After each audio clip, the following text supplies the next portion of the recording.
బాపట్ల జిల్లాలో ఒంటరిగా వెళుతున్న మహిళలను లక్ష్యంగా చేసుకుని చైన్ స్నాచింగ్లకు పాల్పడుతున్న ఇద్దరు దొంగలను సిసిఎస్ కర్లపాలెం పోలీసులు అరెస్టు చేశారు. వారి వద్ద నుంచి సుమారు 24 లక్షల విలువైన బంగారం ఆభరణాలు, నేరానికి ఉపయోగించిన బైక్లను స్వాధీనం చేసుకున్నారు.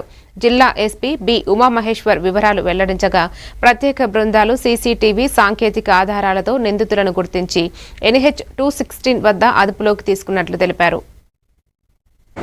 అంతర్రాష్ట్ర దొంగల ముఠాని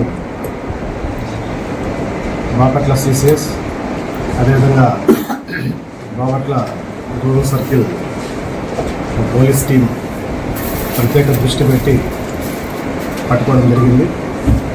వీరి వద్ద నుంచి సుమారు 24 లక్షలు అయినటువంటి ప్రాపర్టీని రికవరీ చేయడం జరిగింది. ఈ గ్యాంగ్ జిల్లాలో బాపట్ల జిల్లాతో పాటు నైబరింగ్ డిస్ట్రిక్ట్స్లో కూడా చైన్ స్నాచింగ్కి పాల్పడడం జరిగింది. వీరు బాపట్ల జిల్లాలో కర్లపాలెం పోలీస్ లిమిట్స్లోను, అదేవిధంగా నర్సారావుపేట రూరల్ పిఎస్ లిమిట్స్లో, అద్దంకి పిఎస్ లిమిట్స్లో, కొల్లూరు టౌన్ పిఎస్ లిమిట్స్లో ఒంటరిగా వెళ్తున్నటువంటి మహిళల్ని టార్గెట్ చేసుకొని చైన్ స్నాచింగ్కి పాల్పడడం జరిగింది. పట్నాల వెంకట దుర్గా ప్రభు అఖిల్ ఆలియాస్ అఖిల్, ఇతను జిమ్ ట్రైనర్, జిమ్ను కూడా ఏర్పాటు చేసుకోవడం జరిగింది. చెల్లవారిపాలెం నలపారులో ఇతని యొక్క నేటివ్ ప్లేస్.